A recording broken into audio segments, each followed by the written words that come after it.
Hello, and welcome to Pet Central Media, a revolutionary media concept designed especially for you. I'm Emma. And I'm David, and we're here to tell you some exciting news about Pet Central. The pet care concept, which aims to meet the growing demand for the latest, most popular pet products and world-class professional pet care. Pet Central creator Dr. Pauline Taylor aims to meet the challenge of this global surge in pet care and pet welfare, at home and abroad. The whole concept of Pet Central is really to get everything for a pet owner or a pet parent nowadays together under one umbrella. So as vets we can advise people, and if we can't advise them ourselves, we can at least direct them to the professional in that area, be it for grooming or for training or what's best at different stages in their life cycle. Pet Central Media, the complete pet service concept that brings you care from the heart.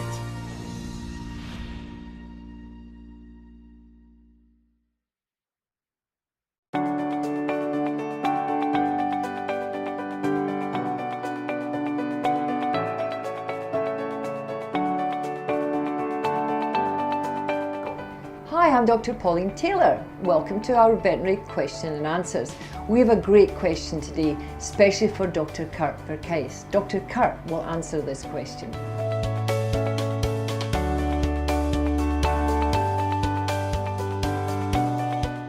So, cats can scratch at their ears for a variety of reasons. One of the reasons that's well known is ear mites. And we see ear mites particularly in cats that have come from a multi-cat household, or cats that have been strays and been exposed to a lot of other cats, or been exposed to cats that aren't very well looked after.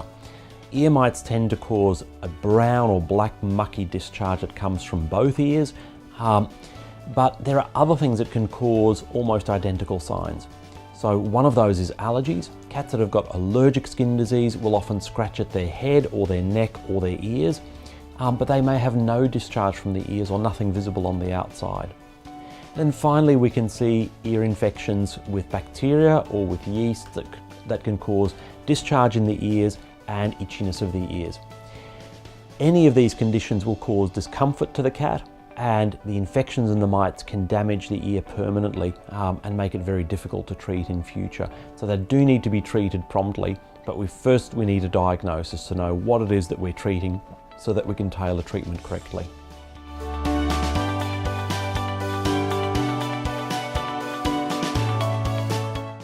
If you have any more questions, whether they're big questions or little questions or interesting questions or boring questions, please post them online and I'll be happy to answer them for you.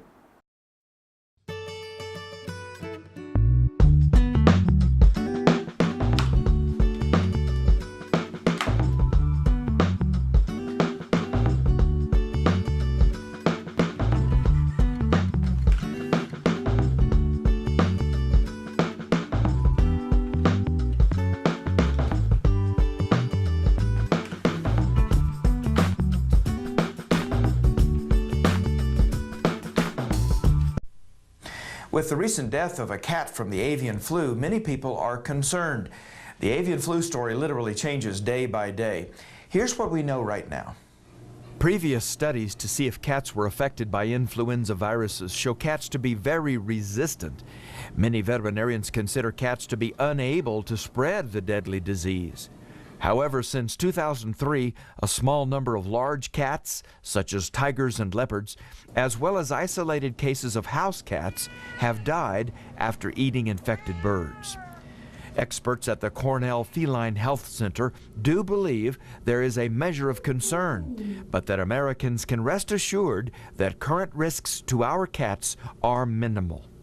Keeping your cats indoors prevents them from eating wild birds, and avoid feeding them uncooked poultry. Other veterinarians warn that cat owners should be watching for gastrointestinal symptoms and unusual respiratory symptoms. Overall, experts agree that the risk of our cats spreading avian flu to us is minimal. But as always, they urge pet owners to use common sense and see their veterinarian at the earliest sign of disease.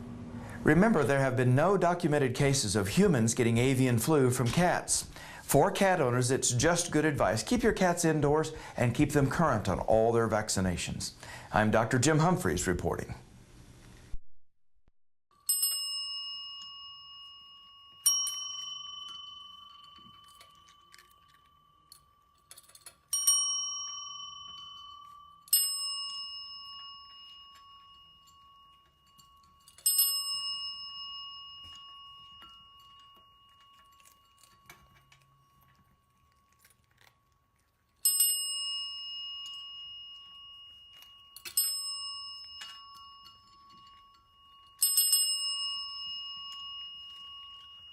Socializing your puppy with other people and other dogs is really important because it really sets your puppy up for success throughout adulthood as well.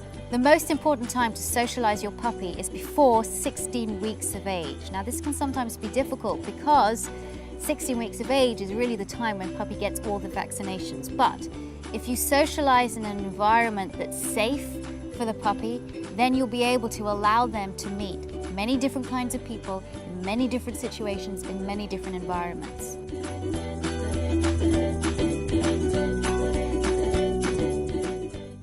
Make sure that when you greet, you have a nice loose leash. What we're allowing these dogs to do is smell each other. So first, as you saw when they greeted each other, they smelled each other around the muzzle. Then they smelled each other around the anogenital area. And these are the areas where a lot of smells are concentrated. And these puppies can tell a lot about each other with the way that they smell. They can tell the sex, the age, and the emotional state just from the pheromones that are located in the moist areas of the body, such as around the mouth. And that's why dogs sniff each other's bottoms, because a lot of those pheromones are concentrated around the anogenital area. Now the puppies are licking, and licking again is a social behavior. They're also practicing a few little dominance moves by putting the head over the shoulders of the other dog. This is not bad, they're just trying to establish where each other lies within this relationship. Sanford, who's the golden doodle puppy, lay down, showing he's no threat, and then Mojo elicited play by doing, as you can see, the play bow. Now this is the time when it probably would be appropriate to let the dogs play with each other. But what you don't want to have is one puppy to overpower the other so that one of the puppies gets a negative association with play. So we have to keep a close eye on it, as well as keeping as loose a leash as possible so we are as much out of the picture as possible. This is great now. As you can see, Mojo is sniffing the ground. Sniffing is a displacement behavior, which basically shows the other dog that, hey, this is cool, we're playing, we're hanging out, I'm no threat to you, you're no threat to me. It's sort of establishing this relationship. Now, as you could see, Mojo went down into his play bow again. He wants to have interaction. He wants Sanford to come play with him. Now what we're going to do now, the next stage of this, is the puppies seem to be pretty relaxed and comfortable with each other, is that we are going to drop the leashes. We're not going to take the leashes off them at this moment because we want to make sure that play is appropriate. So we're just going to drop the leashes like this, allow the pups to do what they want. Now what I'm going to do now is Joyce and I are going to remove the leashes completely. And we're going to see if the dogs interact and play with each other. And it's fine if the dog comes back to gain confidence from the owner. Now you can see that Mojo is saying, come play with me, come play with me. If you think that play is getting too rough, or you think that one of the puppies, like Mojo was doing just there, got a little bit upset, and was starting to tell that to the other puppy, as Mojo was telling Sanford, and then Sanford wasn't backing off, that's the time when you just come in and you separate them.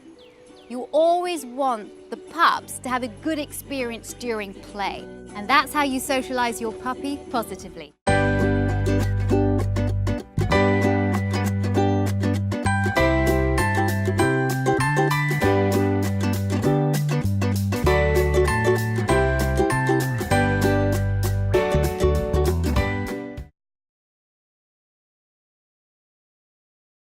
You're tuned to Pet Central. Don't go away. We'll be right back.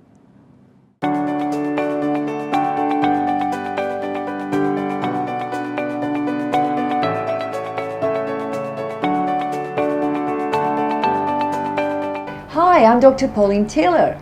Welcome to our veterinary question and answers. We have a great question today. Dr. Rianne Kwok is going to give you her answer.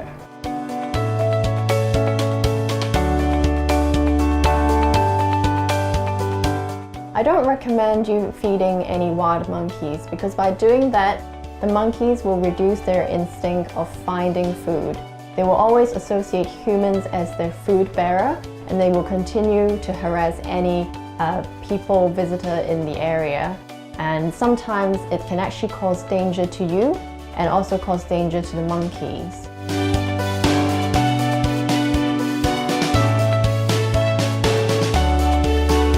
I don't recommend you approaching an injured wildlife because sometimes the behavior can change due to pain and fear, and they may become aggressive. Also, they can be carrying infectious disease that can harm you as well. I recommend you call the Agriculture and Fishery Department as soon as possible, and they may be able to help the monkey.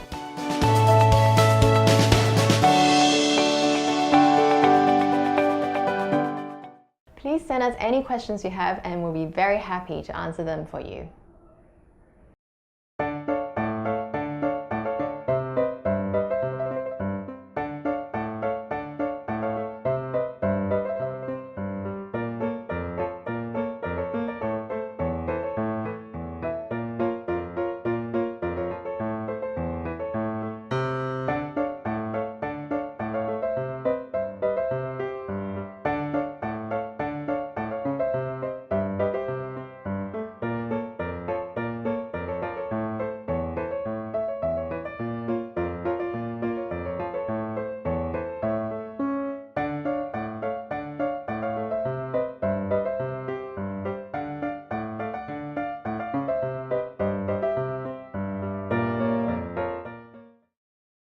Almost everyone has heard about LASIK eye surgery and other medical procedures using a laser. But few are aware of how lasers are actually helping our pets. Now, your veterinarian may not be Obi-Wan Kenobi, but the chances are getting better that he or she really knows how to handle a laser. Lasers seem to be everywhere today. Used for measuring distances, entertainment, and even eye surgery, you can easily find lasers at your local doctor's office and now even at your family veterinarian. As early as the 1960s, human surgeons were touting the benefits of laser surgery. But recent advances have brought lasers into animal surgery. Because of their precision, lasers limit the amount of damage done to surrounding tissues. This also helps minimize swelling and inflammation. Lasers control bleeding by sealing all the small blood vessels that might otherwise ooze and leak. And laser surgery can actually reduce post-operative complications that are due to infection. But the biggest advantage in laser surgery for our pets is the increase in comfort level. Lasers seal nerve endings, stopping the pain impulse and lessening the discomfort. And pets who are more comfortable are ready to go home sooner, with less pain and the reduced need for extra medication. Although veterinarians have used lasers for cosmetic surgery, one of the most common uses of lasers has been in declawing cats. Veterinarians and cat owners have found that the use of these lasers decrease recovery time dramatically. Cat owners marvel at how quickly their pets recover from the declawing procedure, and although the use of a laser may cost a little more, the benefits are worth it, and it's the future. I'm Dr. Jim Humphreys reporting.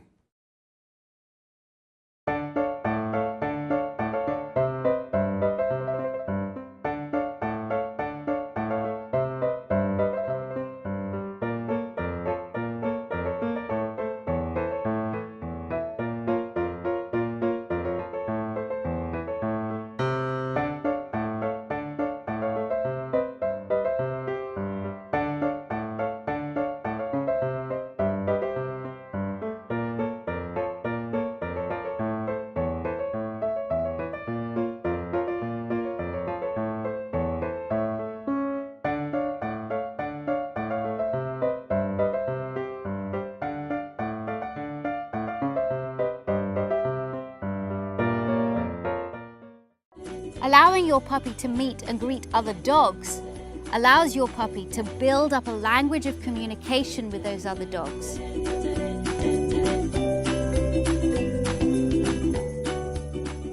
It's really important now to not only socialize your puppy with other puppies, but with adult dogs too. And again, I do this on the leash. I'm using my dog Sadie here. It's really interesting because when Sadie sniffed just then, she was sniffing where Mojo had toileted. So she was getting information about him before she even met him. Again, you can see that they're greeting each other first by sniffing each other around the face, and then Sadie wanted to get information about Mojo by sniffing his behind. All the time, these dogs are picking up information about each other.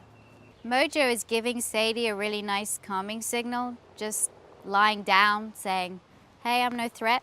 Don't be a threat to me." Sadie's a real ground sniffer. She gets a lot of information about her world by sniffing on the ground around her. This is especially important if you've got a dog that's nervous of greeting other dogs. If you just have your dog in an area sniffing where that other dog that you want it to greet has been, that means that your dog is already getting information about the other dog that they're going to greet.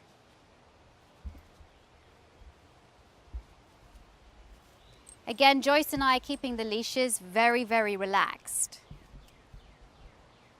I wouldn't do this kind of greeting with extendable leashes or really, really long leashes. I think a 4 to 6 foot leash is enough because you don't want to get those leashes tangled. The longer they are, the more tangled they're going to get.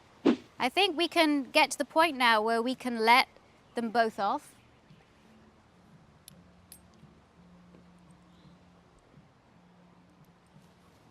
Good.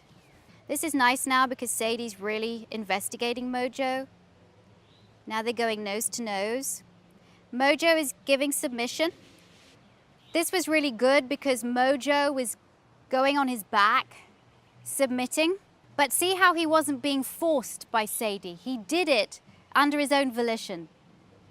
And he did it just to tell her, "I'm no threat to you, please don't be a threat to me," by showing the most vulnerable part of him, which is his stomach. And Sadie then sniffed him. She was wanting again to get more information about him. You'll find that with older dogs, and Sadie's a pretty old dog, she's about 11 years old now, that you'll find that puppies tend to follow older dogs around. And in a way, it's nice because Sadie's a pretty laid-back dog, and she's also giving him signals and teaching him. So she's also telling him that she's no threat by turning her head away, averting her eyes, walking away from him. But she's also allowing him to be close to her. And you need a good teacher like this. I think it's really important that puppies don't just get to socialize with other puppies, but that they also get to socialize with older dogs that can teach them lessons.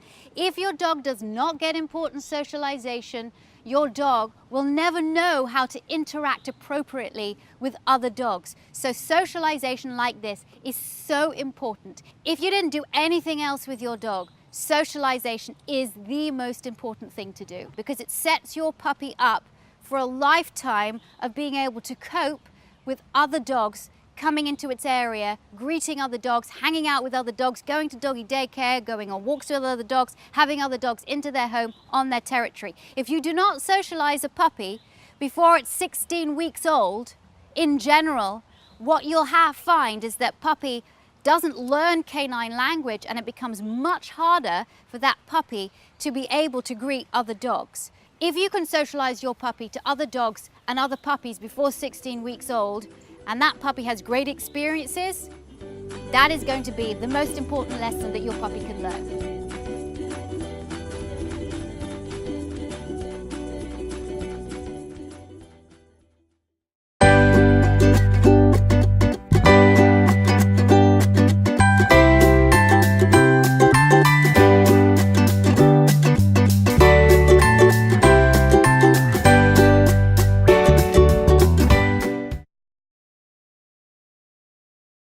Welcome back. You're tuned to Pet Central, where vets know best.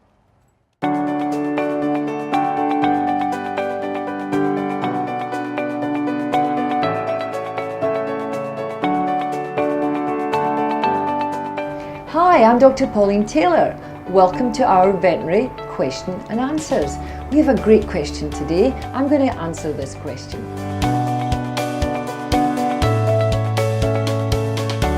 I'd just like to say it's not just bones that some dogs show this behaviour. It can be any resource that the dog thinks is valuable.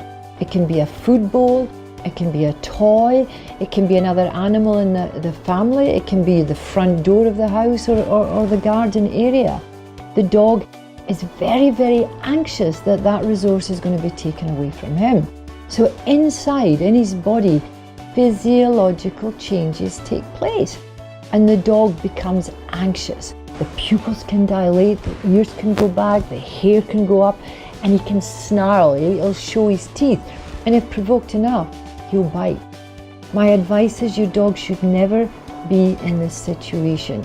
You should never allow anybody, including yourself, to get bitten by a dog resource protecting. In some instances, you just cannot give your dog a resource. If it's a resource you can't avoid, like his food bowl, you have to monitor very carefully where he's fed, and he gets peace, he gets left alone when he's eating. Don't try and, as I say, push the envelope and touch the food bowl without fully being trained in what to do. What you're describing is a very serious situation. I'd like you to seek professional help from a trainer or a veterinary surgeon if this really is a problem with your dog at home.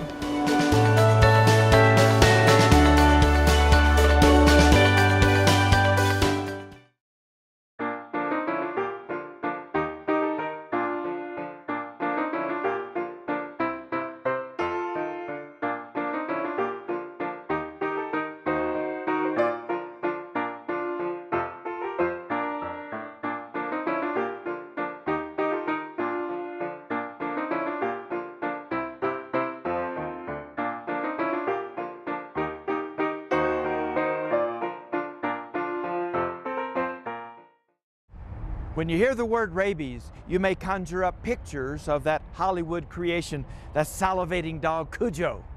But because of misconceptions about vaccination and the wildlife reservoir for the rabies virus, this is a disease that still has lethal consequences. Everyone understands that rabies is a deadly disease, but few fully comprehend how lucky we are. Worldwide, rabies still kills 55,000 people every year. That's one person dying every 10 minutes. Sadly, children under 15 account for half of those deaths. But rabies is rare here in the United States and Canada, and the CDC has even declared dog rabies extinct. So, should we worry about rabies? And should we continue vaccinating our pets? Well, the answer is absolutely yes. Although the dog strain of rabies might be extinct here in the U.S., thousands of wild animals, cats, and even livestock are infected by rabies every year, and they can infect you and your pet with a single exposure. World Rabies Day is an effort to help raise awareness. Each September, thousands of people and organizations from across the world come together, reinforcing a message that we can defeat rabies worldwide. Eliminating rabies starts with you, the pet owner. Be sure to vaccinate your pet by local laws and your veterinarian's guidelines. Recommend that your friends and fellow pet owners also vaccinate routinely. Next, avoid stray animals and wildlife. Call a professional to help you remove any unwanted animals from your property. And finally, seek proper medical attention for any animal bite, especially bat bites. Rabies is 100% preventable when treatment is sought early.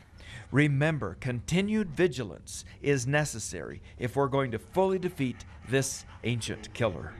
Now, this is such a serious disease that we cannot overemphasize awareness and the importance of vaccination. I'm Dr. Jim Humphreys reporting.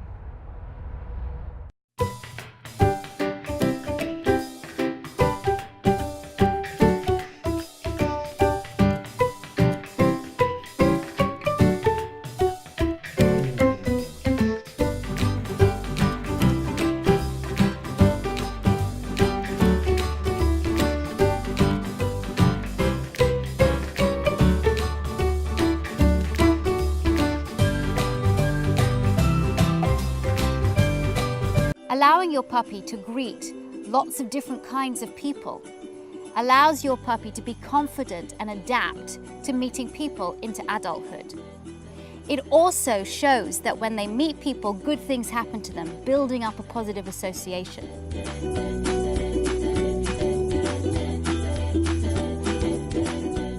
Introduce your puppy to people of all different races, ages, and the different sexes. Puppies and dogs can get freaked out by the simplest things that we people take for granted, such as people in hats, people with beards, wearing sunglasses, backpacks on their backs, carrying umbrellas, all kinds of things. So, during the socialization process, have people wear different kinds of clothing so that the puppy adapts well to them.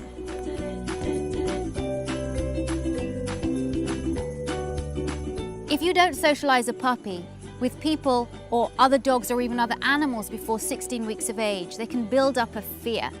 So you really need to expose them in a pleasurable way so as not to overwhelm them, but to give them good experiences as much as you can before that socialization window is cut off. Because if your puppy has good experience meeting these kind of people, that means they'll be able to adapt very well as they grow into adults. And that's how you socialize your puppy positively.